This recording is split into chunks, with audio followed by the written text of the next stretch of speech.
So how many of you have had this problem?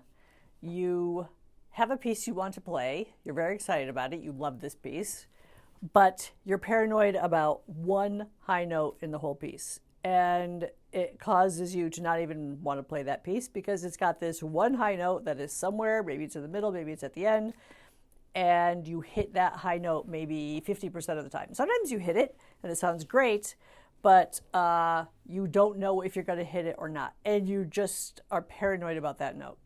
Well, I'm here to tell you that number one, that should not stop you from performing that piece. One note, I don't care if it's the highest note or the lowest note, being worried about one note in a piece should never stop you from playing that particular piece.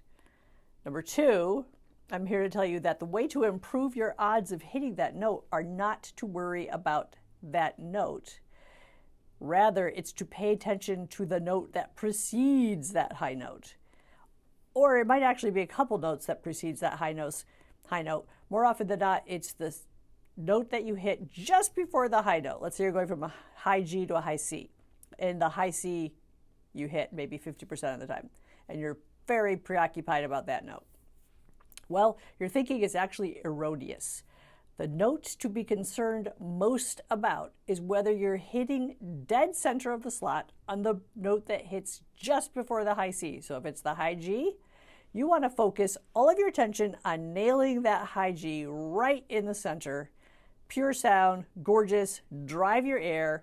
Keep driving your air on that note as you go to the high note. This works. At the very least, you're going to improve your odds of hitting the high note by about 100%. You're not necessarily going to hit the note 100% of the time correctly, but your odds are going to be much, much better. Number two, it helps you relax because now your focus is on a note that you know you can hit. You know you can hit that high G. So your focus is there, which helps you relax about the other high note. And the more relaxed we are, the better we play. And the more in the slot you stay. So focus all of your attention and your drive on the note that hits just before that one high note you're worried about. Maybe it's a high A on your C trumpet, and you have an E just before that note. All of your attention should be on that E. So this entails you analyzing the music and understanding what is the note or a couple of notes, or what is, maybe you've got to run up to this note.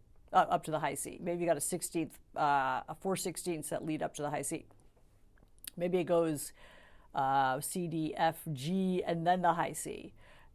Stay in the slot on the run. Focus all of your attention and your air, driving the air, not up, but down by a 45-degree angle. Focus staying in the slot. This is if you have a standard overbite, obviously embouchure. If you have an underbite, this is a different story, although focusing on the note that hits before your high note is still the most important thing. So try this in your practice. Let me know how it goes. This is not a technique I invented. This is a technique that was taught to me from my teacher, and I'm giving it to you as a gift. Try it out and see if it works.